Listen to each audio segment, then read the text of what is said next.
사소한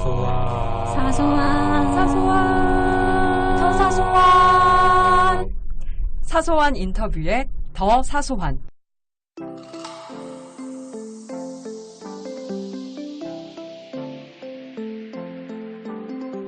지금 내게 왜 사느냐고 묻는다면 그냥 살아있어서 살고 있다고 답할 것 같아. 누구에게나 커다란 그늘처럼 편안히 쉬어갈 곳이 되어주고 세계를 여행하며 책을 썼을 정도로 삶의 의미와 가치를 찾아다니던 대진님이 어둡고 긴 우울증의 터널을 지난 뒤 했던 말이라고 합니다. 2018년 12월 더 사소한의 주인공들은 대학 동기로 처음 만나 올해로 서로를 알게 된 지 만 12년이 되었다는 대진님과 청훈님입니다. 여전히 좋은 사람이지만 진중했던 예전과 달리 한결 편안해진 대진님과 또 그를 인터뷰했던 청훈님을 만나 당시 인터뷰 뒤에 숨겨진 이야기 그리고 1년 8개월이 지난 지금 마주하고 있는 사소한 변화들에 대해 들어보고자 합니다. 네, 안녕하세요. 더 사소한의 보람입니다. 다들 잘 지내셨나요? 요새 날이 정말 많이 추운 것 같은데요. 12월이 되면서 그만큼 겨울이 성큼 찾아온 것 같습니다. 정말 감사하게도 지난 첫 방송 더 사소한 그리고 11월을 정말 많은 분들이 함께 해주셨더라고요. 제 지인분들을 포함해서 이렇게 듣고 나서는 초대 손님들의 대화 속 질문들 내게 되물을 수 있어서 좋았습니다.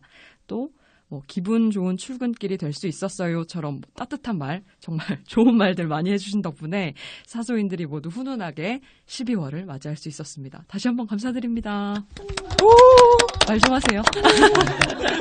네, 오늘 또 처음 들으시는 분들을 위해서 간략히 설명을 드리자면 더 사소한은 2013년부터 지난 5년간 평범한 사람들도 자신만의 답이 있다는 모토를 가지고 평범한 사람들의 인터뷰를 진행해온 사소한 인터뷰팀의 새로운 프로젝트입니다.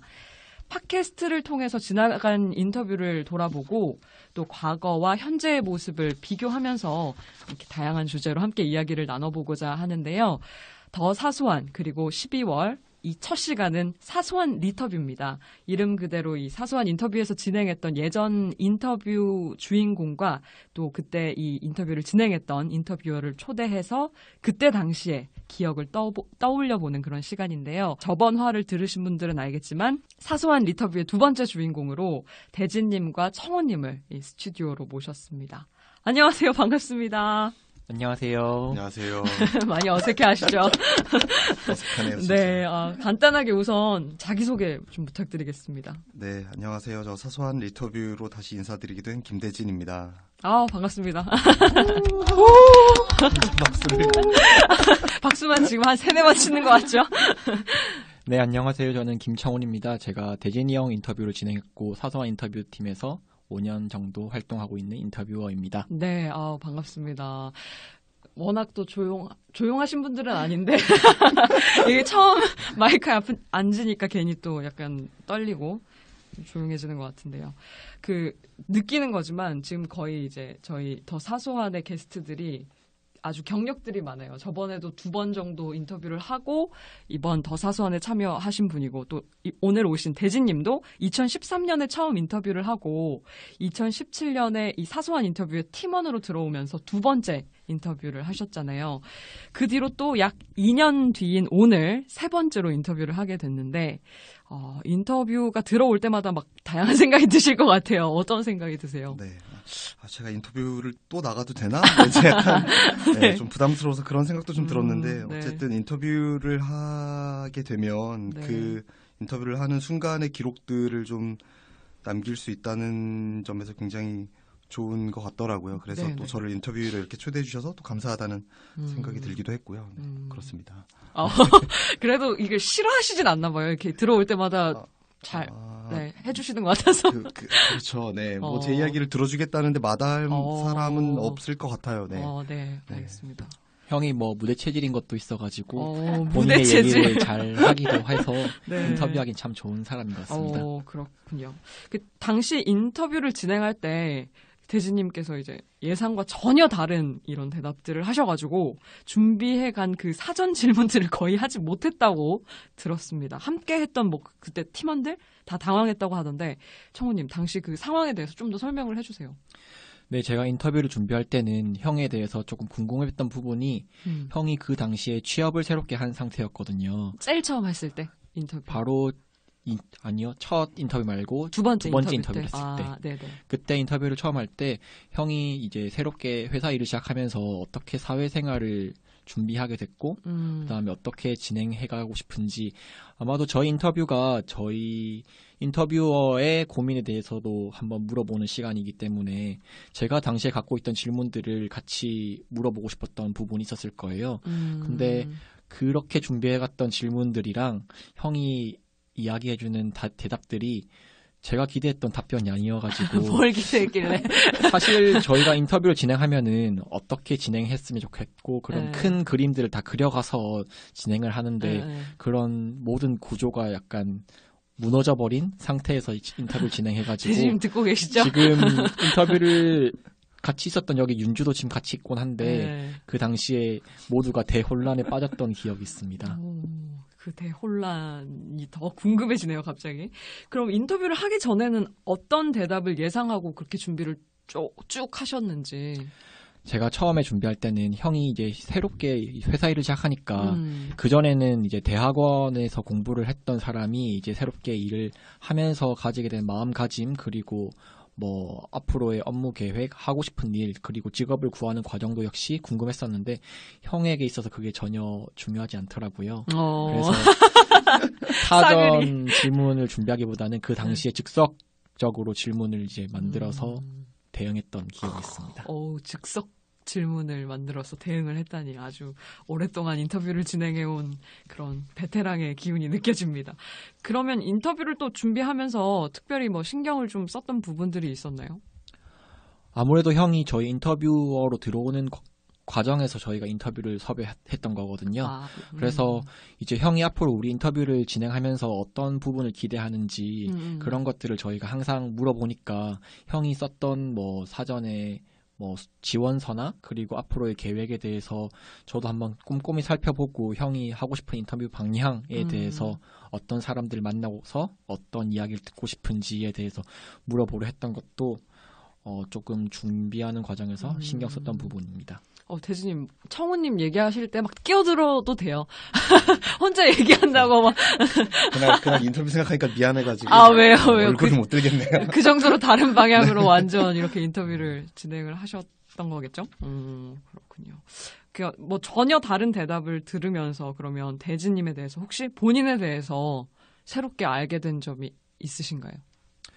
제가 12년 정도 형을 만나오면서 그 과정에서 제가 알고 있었던 부분도 있었지만 몰랐던 부분이 있었던 게 제가 처음에 형을 인터뷰를 할 때 형이 우울증 겪었던 거에 대해서 그렇게 크게 고려를 안 했던 것 같아요. 분명히 그 내용이 조금씩 들어있었지만 그 과정에 대해서 너무 제가 간과했었고 형이 우울증 겪었던 걸 저는 짐작은 못하니까 얼마나 외롭고 힘들고 긴 과정이었는지에 대해서 제가 생각했던 것보다 훨씬 더 심했으니까 그런 것들에 대해서 제가 사전에 준비가 부족했던 거죠. 그거는 어느 정도 인터뷰를 준비하면서. 근데 이제 제가 만약에 묻는 사람의 입장이라면 그 아픈 부분을 오히려 조심스러워서 못 건드릴 수도 있을 것 같은데 근데 그 이야기를 빼면 또 이야기가 안 되니까 조금 더 조심스럽게 물어볼 수밖에 없었지 않았을까. 근데 아예 그 부분을 좀 간과했다고 하시니까 그런 부분은 좀 아쉬웠을 것 같은데 만약에 그 부분을 제가 조금 더 신경 썼더라면 그걸 분명히 반영해가지고 인터뷰를 준비할 때 우울증에 겪었던 과정이나 이유에 대해서 미리 준비했을 텐데 저는 그거를 전혀 생각 안 했던 게 그 당시에 큰 대혼란을 만드는 데 있어서 가장 큰 원인이 되지 않았을까 싶어요. 그때 당시 얘기하시면서 어떠셨어요? 그 우울증 얘기를 하면서 오히려 그 얘기를 묻지 않아서 더 하신 것도 있으시죠? 그러니까 사실은 이제 청훈이가 준비해온 인터뷰 질문을 이렇게 제가 들으면서 이게 그 질문의 대답 하는 게 별로 의미가 없을 것 같은 이제 그런 질문들이 많이 나왔어요. 그러니까 다른 네. 사람들 아무런 의미가 없는 질문이라는 거죠. 뭐 다른 사람들이라면 뭔가 재미있게 대답했을 법한 질문들인데도 그 당시 저한테는 이런 질문은 내가 무슨 대답을 해도 이렇게 뭔가 나의 진솔한 모습을 반영하기 어렵겠다. 이제 그런 생각을 했던 거죠. 그래서 자꾸 이제 대답이 질문의 의도와 빗나가게 되고 그러면서 이제 인터뷰와 이제 다른 팀원들이 대혼란에 빠지는 이제 그런 상황이 연출이 됐었죠. 아, 그렇군요. 이게 저는 이제 오늘 팟캐스트 녹음하기 전에 3편의 인터뷰를 읽어봤어요. 이렇게 2편은 네. 참여하신 거, 그리고 직접 어머니를 인터뷰하신 네. 거 해서 총 3개를 읽어봤는데, 각 편마다 공감되는 부분들이 다 있더라고요. 저도 사실 그 전부터 이제 뭔가 우울증 비스무리한 것들을 겪었고, 또 뭔가 경험에 대한 중요성. 저도 뭐 똥인지 된장인지 봐야 되는 스타일인데, 지금 집에 있는 남편은 그런 저의 이런 성향을 처음에는 이해를 못 하다가, 이젠 아니까 좀 가만히 놔두는, 그래서 조금 시간이 걸려요. 뭐든 어떤 걸 깨닫기까지. 그래서 한 편 한 편을 보면서 다 공감 가는 부분들이 있더라고요. 그 중에서 또 이 부분도 있었어요. 뭐 저는 회사 생활에 크게 뜻을 두지 않는다면 삶의 다른 부분에서 의미를 찾거나 미래를 준비하고 있냐? 이런 질문에 미래에 대한 계획이 무슨 의미인가 싶다. 이렇게 했던 대답이 인상적이더라고요. 저도 사실 요즘 좀 그렇거든요. 정말 미래에 대한 뭐 10년 우리가 어떻게 살아 있을지 죽어 있을지도 모르는데 뭐 다들 10년 계획 세우고 뭐 5년 계획 세운다는데 그게 무슨 의미가 있나 싶거든요. 사실 그런 질문을 저희 인터뷰에서 많이 네. 하긴 하거든요. 5년 뒤에 아니면 10년 이후에 본인의 그러니까 우리 인터뷰 때 많이 묻잖아요. 근데 그냥 한때는 굉장히 이상을 추구했던 분이셨고 또 우울증을 겪으면서 치열한 고민 끝에 나온 결론인 게 느껴졌기 때문에 이 대답이 더 의미 있게 느껴졌는데 요즘에는 이 미래에 대한 계획 별다른 의미가 없을까요? 네, 생각은 비슷한 것 같아요. 근데 이제 이게 워딩에 따라서 약간의 오해를 불러일으킬 수도 있는 것 같은데, 그러니까 미래 계획을 뭐 하지 말자, 할 네. 필요가 없다, 이런 의미라기보다는 사람의 인생이 예측 불가능한 거기 때문에 너무 계획을 세우고 계획에만 집착하다 보면 이렇게 다양한 일이 벌어지는 그런 상황들에 적극적으로 대응하기도 어렵고 그 상황, 그러니까 뭔가 기대했던 게 무너지었을 때의 그 충격을 제대로 이겨내기 어렵지 않느냐 이런 생각에서 제가 그 얘기를 했던 것 같아요. 제가 이제 또 그런 경험을 또 했었고 또 그 경험이 제 우울증의 시발점이기도 했었고 네, 그래서 여전히 지금도 어떤 뭐 미래에 아주 구체적인 계획을 세우고 그걸 꼭 이루기 위해서 내가 뭔가 그거에만 매달려서 노력하고 이런 건 여전히 의미가 없다고 느껴져요. 네. 생각이 달라지진 않은 것 같아요. 그러니까 인터뷰를 하고 나서 뭐 달라지는 게 있긴 있었나요? 2번 정도 하셨으니까 이제. 생각의 큰 변화는 사실은 그렇게 있지는 않은 것 같아요. 네, 네. 보통 하고 나면 뭐 그냥 정리가 된다 이 정도의 말을 되게 네, 많이 하시더라고요. 네. 사실은 뭐 그 이후로 뭔가 아주 인생이 엄청나게 달라졌거나 무슨 제가 여태까지 생각했던 사고방식이 아주 달라지거나 이런 건 아닌 것 같아요. 네. 네. 뭐 다른 사람과 다르고 싶다라는 그런 욕망이 크다고 인터뷰에서도 밝히셨는데 요즘에는 또 어떤 식으로 그런 다름을 표현하고 계시는지 궁금해요. 사실 이 부분은 제가 굉장히 아쉬운 부분이기도 한데 네. 그 회사를 다니면서 많은 부분에서 이런 생각이 사라졌어요. 아침에 지금은 네, 아침에 일어나서 일하고 출근해서 뭐 이렇게 회사에서 시간을 보내다 퇴근하고 이렇게 시간을 보내다 보니까 그 나의 다름을 표현할 수 있는 방식이나 수단이 많이 사라지게 되더라고요. 그렇죠. 네. 그러니까 뭐 학생 때는 공부를 하고 특히 이제 뭐 연구자의 길로 이렇게 가려고 하는 과정에서는 사실은 제가 연구하고자 하는 그 주제가 다른 사람과 저를 구분짓는 어떤 그런 경계선이 됐을 텐데 네네. 회사라는 조직 안에 들어가고 또 그 안에서 주어진 일을 하다 보니까 그런 부분이 잘 도드라지지 않더라고요. 아쉽게도. 그래서 조금 안타까운 면이 있고 그럼에도 불구하고 회사 생활을 하면서 다행히도 지금 한동안은 물론 남들이 시킨 일이지만 제가 개인 어떤 하나의 프로젝트를 맡아서 제가 PM으로 일을 하고 이런 과정이 뭔가 나의 발자취를 남기고 이랬던 어떤 상황이 있어서 그런 네. 면에서 조금 표현을 하고 있지 않나? 네. 그렇죠. 회사에서는 일 외에는 일로서 이렇게 성과를 표현하고 뭔가 네. 나의 성격을 표시하는 것 외에는 네. 다름을 표현할 수 있는 방법이 거의 없는 것 같아요. 네. 근데 저는 좀 너무 화끈하다고 해야 되나? 화를 많이 내요. 그래서 화로서 저를 많이 표현해서 또 화났니? 막 좋게 봐주면 또 화났니? 쟤 또 왜 저래? 약간 이렇게 하는데 화가 많은 것 같아요. 맞아요. 네. 그래도 업무 외에도 네. 여가 시간이나 그런 주말을 활용해서라도 자기의 다름을 표현할 수가 있잖아요. 그렇게 저희 직장인들에게는 굉장히 중요한 퇴근 후 그리고 주말이 있는데 그쵸, 그런 그쵸, 시간들을 맞아. 활용해서 혹시 다름을 추구하고 있지는 않는지 궁금해요. 궁금하시답니다.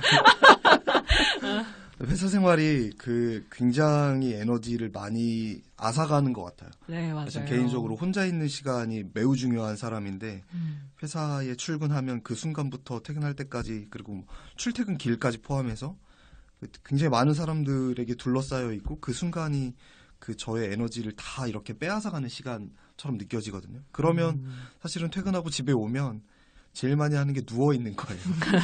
그래서 저희가 정말 그건 네. 중요한 일입니다. 네. 눕자형이라고 지금 아, 진짜로? 부르고 있습니다.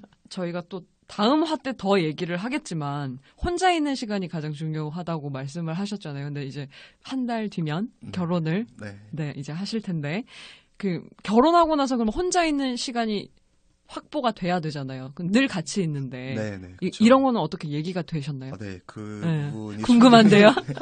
초반에 네. 그런 부분 때문에 네. 트러블이 있기도 했고요. 지금 여자친구 굉장히 당황하더라고요. 제가 그 얘기를 직접적으로 했거든요. 혼자 있는 시간이 네, 필요하다. 혼자 있는 시간이 필요하다라고 얘기했더니 이제 저하고 비슷한 성향은 아니기 때문에 그게 이제 이 사람이 나를 뭐 싫어해서 이런 소리를 하나라고 생각했을 수도 있고 뭐 왜 이런 소리를 하는지에 대한 이해가 잘 안 됐던 것 같아요. 근데 이제 만나는 기간 동안 그런 부분에 대한 충분한 이야기가 있었고 또 제가 혼자만의 시간을 가지지 못하면 굉장히 피곤해하고 힘들어하는 거를 이해를 몇 하셨군요. 차례 이제 보면서 좀 그런 부분이 이해가 되는 것 같아요. 그래서 결혼하고 나서도 뭐 필요하면 충분히 혼자 있는 시간을 주겠다라고 일단은 우선은 뭐 네. 구체적으로 언제 뭐 몇 시간 네, 이런 네, 건 네. 얘기하진 않았지만 구체적인 건 아직 없습니다. 차차 맞춰가는 네. 걸로 네. 필요할 때 알겠습니다. 꺼내 쓰는 걸로. 네.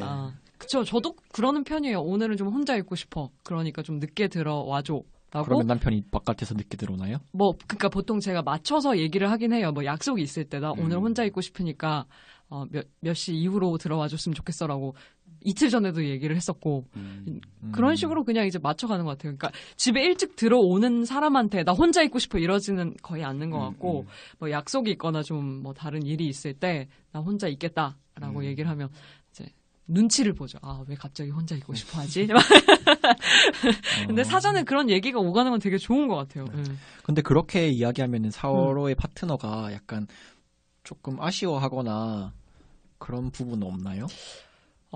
서운해한다거나. 그게 너무 잦으면 좀 문제가 되겠지만 계속 붙어 있고 잘 있다가 한 번씩 얘기하는 거니까 이해하는 편이에요. 그리고 그 사람 상대방도 필요하다고 얘기하는 편이기도 하고 그래서 웬만하면 존중을 하려고 합니다. 근데 이게 또 모르겠어요. 지금 아직 저도 결혼한 지 1년 조금 넘었으니까 아직 혼자일 때의 습성을 다들 버리지 못해가지고 그 얘기를 잘 들어주는 것 같은데 좀 더 지나면 또 달라지겠죠. 다음 질문으로 넘어가겠습니다. 왜 사느냐에 대한 질문에 살아있으니 산다라고 대답을 하셨는데요. 지금은 그 질문에 어떻게 대답을 할 수 있을까요?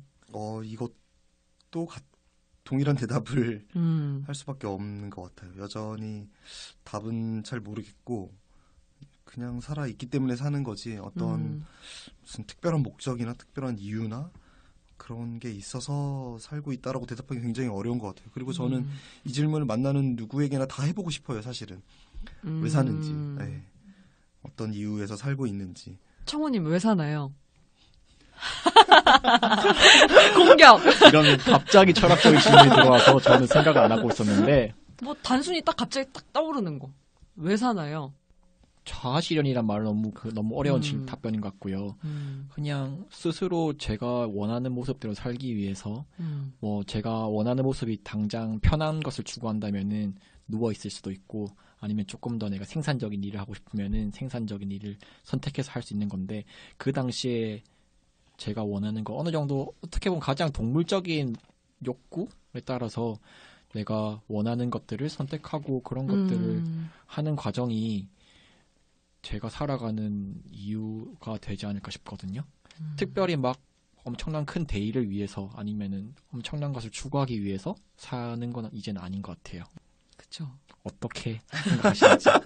어렵다. 나 왠지 물어볼 것 같긴 했는데. 물어봐야죠. 카오스죠 이러면 이제. 근데 저는 되게 원래 처음엔 자기애가 너무 강한 사람이었기 때문에 왜 사냐고 하면 그냥 내가 좋아서 내가 잘 되려고 살았는데 결혼하고 나서부터는 근데 또 좀 바뀐 것 같아요. 직업도 바뀌고 삶의 환경도 바뀌고 생활 거주지도 바뀌고 그러면서 옆에 있는 사람, 사랑하는 사람, 사랑 약간 이런 부분에 좀 더 집중을 하게 된 것 같아요. 그러니까 내가 없어지면 이 사람이 너무 슬퍼하지 않을까? 이런 부분이 지금 제 머릿속에는 가장 큰 것 같아요. 그래서 네, 사실 어제 싸우고 왔어요. 제가 어제 싸우고 났네요. 왔거든요. 그래서 얘기하는 거예요. 어제 싸웠구나. 네, 어제 싸우고 와가지고 듣고 있니? 막 테이 버전입니다. 듣고 있니? 그래서 네, 요즘은 좀 그 부분이 가장 더 큰 것 같아요. 여기서 그만하겠습니다. 더 하면 안 될 것 같은데. 그리고 이 질문은 정말 여쭤보고 싶었어요. 최근에 우울증이나 무기력을 다시 겪은 적은 없었는지, 그리고 만약에 있었다면 자신만의 해결 방법? 다시 겪은 적은 없는 것 같아요. 네. 확실히. 역시 사랑의 힘이죠. 그때 인터뷰도 보니까 거의 6개월 정도를 네, 그냥 맞아요. 집에 와서 네, 누웠다. 네.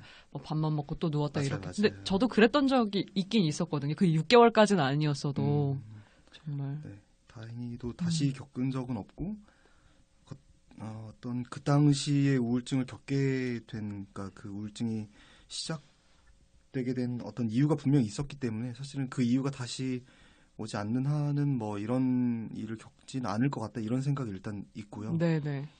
그리고 해결 방법도 사실은 물론 이제 당시에 뭐 병원에도 갔었고 뭐 상담도 받아보려고 했었고 여러 가지 시도를 했었는데 가장 좋은 해결 방법은 그 아주 루틴한 일을 무언가 만들어서 하는 게 좋다라는 걸 그때 느꼈었거든요. 뭐 예를 들면 뭐 하루에 뭐 한 번 카페에 가서 커피 한 잔을 마시고 온다든지 아주 그냥 단순한 루틴한 일을 만드는 게 도움이 됐었고 그런 방법들을 여전히 말이 막 나오네요. 괜찮아요. 좋아요. 여전히 그래서 그런 방법들을 활용하면 충분히 해결할 수 있다고 생각해서 네. 그렇습니다. 어떡하죠? 근데 그 루틴, 그러니까 매일 일상적으로 반복하는 일이 큰 도움이 된다는 게 저도 동의하는 게 사실 저는 지금 다니는 직장이 너무 그만두고 싶거든요. 근데 이걸 그만두고, 그러니까 그 다음에 할 일이 없는 상태에서 그만두고 집에 있는다는 게 너무 저한테는 상상만으로도 괴로운 거예요. 그러니까 출근길에 그 지하철과 버스가 싫어요. 싫긴 한데 매일매일 내가 해야 될 일이 있다라는 것 자체만으로도 좀 동력이란 게 생기잖아요. 그곳은 너무 싫지만. 그래서 너무 그만두고 싶은데 뭐가 없는 상태에서 그만두면 나 우울증이 갑자기 올 것 같아 라는 생각이 드니까 막상 또 그렇게 그만두겠습니다 이렇게 얘기 못 하겠더라고요. 그래서 계속 고민을 하고 있고 뭔가 알바 자리라도 뭔가 있는 상태에서 그만둬야 되지 않을까 그런 생각을 하고 있어서 되게 공감이 가네요. 네, 청우님 너무 조용하신 거 아닙니까? 아닙니다. 저 열심히 이야기하고 있습니다. 오해입니다. 청우님은 딱히 뭐 그런 우울증이나 아니면 뭐 좀 회사 생활하면서 좀 지루하다 아니면 그런 거 느껴보신 적 없으세요? 최근에 좀 그런 생각을 많이 하는데 회사에서 지금 제가 너무 편한 일을 하고 있어가지고 이거 무슨... 약간 이게 무슨 소리입니까?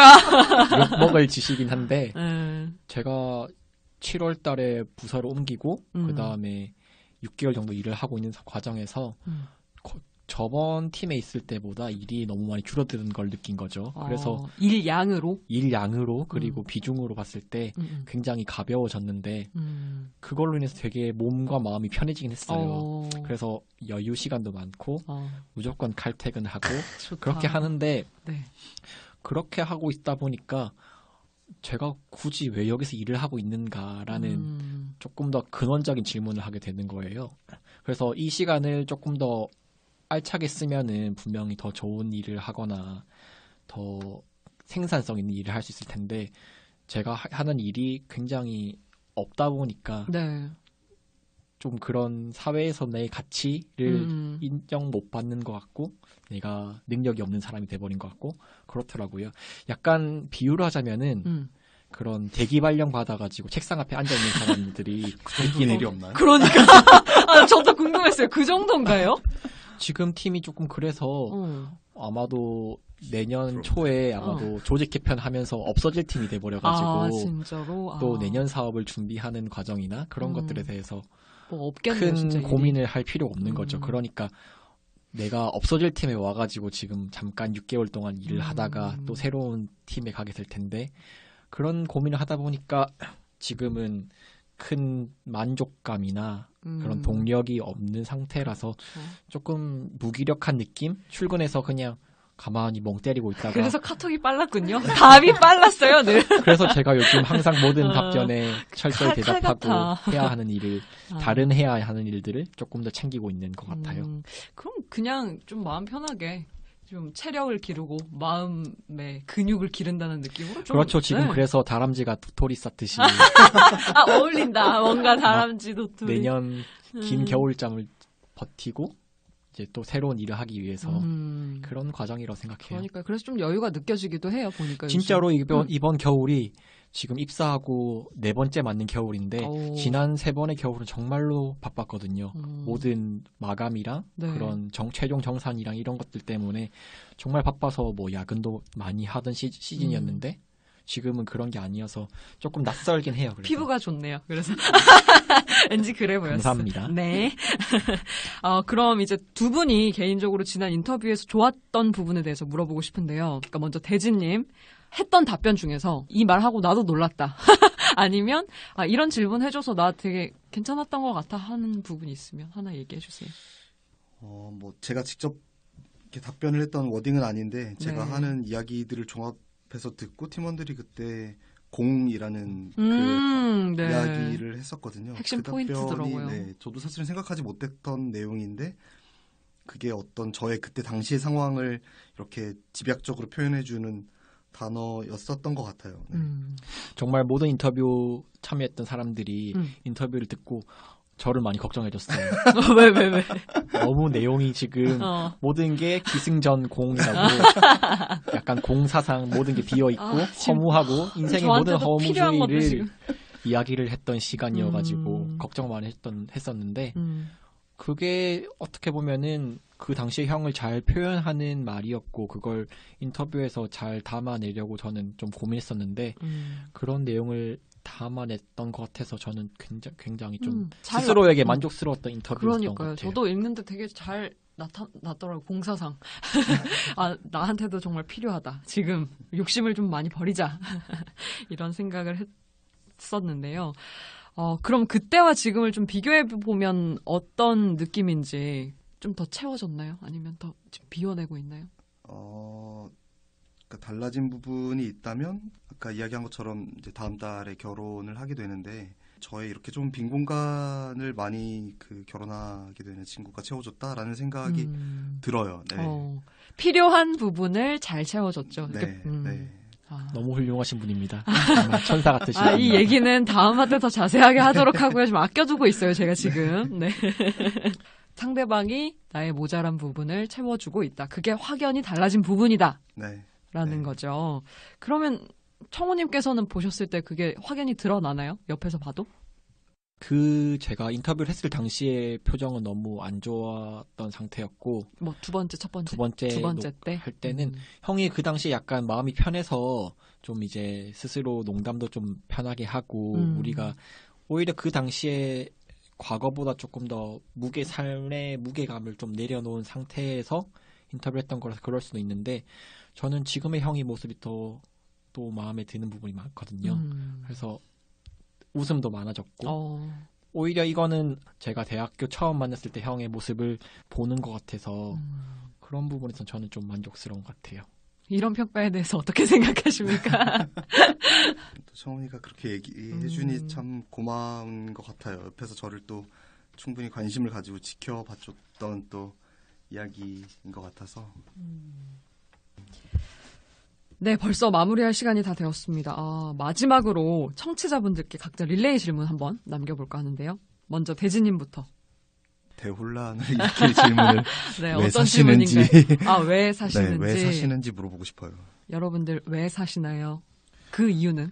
너무 가혹한 질문입니다. 한 번씩 생각해 보시길. 네. 진짜. 근데 저도 아까 딱 그 질문 듣는데 그냥 최근에 내 삶의 이유나 아니면 고민이 딱 떠오르더라고요. 여러분들도 한번 생각해 보셨으면 좋겠습니다. 저희 팟캐스트 댓글로 많이 달아주시면 좋겠습니다. 네, 많이 달아주세요. 창호님은? 제가 남기고 싶은 질문은요. 네.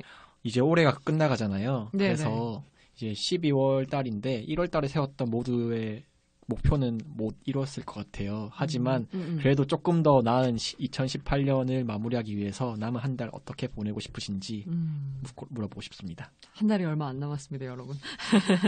뭘 하고 크리스마스가 싶은지. 다가오고 있습니다. 네, 여쭤보고 싶다고 하네요. 끝으로 사소한 인터뷰에 5주년 생일 파티 사소한 순간들이 올해도 열린다는데 다들 오실 거죠? 네, 가야죠. 네, 사소한 순간들 5년 차이신 대진님께서 직접 간단한 소개 그리고 홍보 부탁드립니다. 네, 이번 사소한 순간들은 사소한 것에도 크게 행복해지곤 했던 어린 시절로 돌아가는 과거 회상 컨셉으로 진행된다고 합니다. 네, 초등학교 재밌을 것 공부중입니다. 같죠? 상상이 안 됩니다. 네. 2018년 12월 21일 금요일 오후 8시 합정역 근처 카페 담다에서 열리고요. 함께 따뜻한 순간 나눌 수 있었으면 좋겠습니다. 네, 좋겠습니다. 오실 건가요? 네, 당연히 가야죠. 네. 네. 오시면 김대진님을 만날 수 있습니다. 네, 오늘 더 사소한 그리고 12월에서는 대진님과 청우님을 만나서 좀 차분하고 또 따뜻한 사소한 리터뷰를 진행해봤습니다. 두 분과 함께 얘기하면서 1년 8개월이라는 시간이 정말 결코 짧은 시간이 아니다라는 걸 다시 한번 느낄 수가 있었는데요. 다음 화가 더 기다려지는 그런 시간이었습니다. 오늘 대화의 주제는 대진님의 과거에 보다 초점이 맞춰져 있었다면 다음 시간에는 대진님의 현재 고민에 대해서 함께 이야기를 또 나눠보고자 하는데요. 사소하지만 결코 사소하지만은 않은 각자 인생의 최근 가장 핫한 키워드, 사소한 실검 차트를 가지고 이야기를 나눠볼 계획입니다. 12월의 주인공 대진님의 키워드를 들었던 분들의 반응이 아주 뜨거웠다고 합니다. 기대하셔도 좋을 것 같고요. 정말 기대해 주셔도 괜찮습니다. 네, 이 빌공사상을 온몸으로 보여주셨던 대진님이 로맨틱, 성공적에 이은 사랑꾼으로 돌아왔다고 해요. 사랑꾼. 네, 아까 결혼 얘기 잠깐 하셨으니까 여러분들 다 눈치채셨죠? 이런 대진님의 변화가 어떻게 가능할 수 있었는지 다들 함께 꼭 들어봐 주시기 바랍니다. 궁금하신 분들 다음 시간에도 꼭 함께 해주시기 바라겠습니다. 오늘도 함께 해주셔서 감사하고요. 지금까지 더 사소한 그리고 12월 대진 청운 보람이었습니다. 감사합니다. 감사합니다.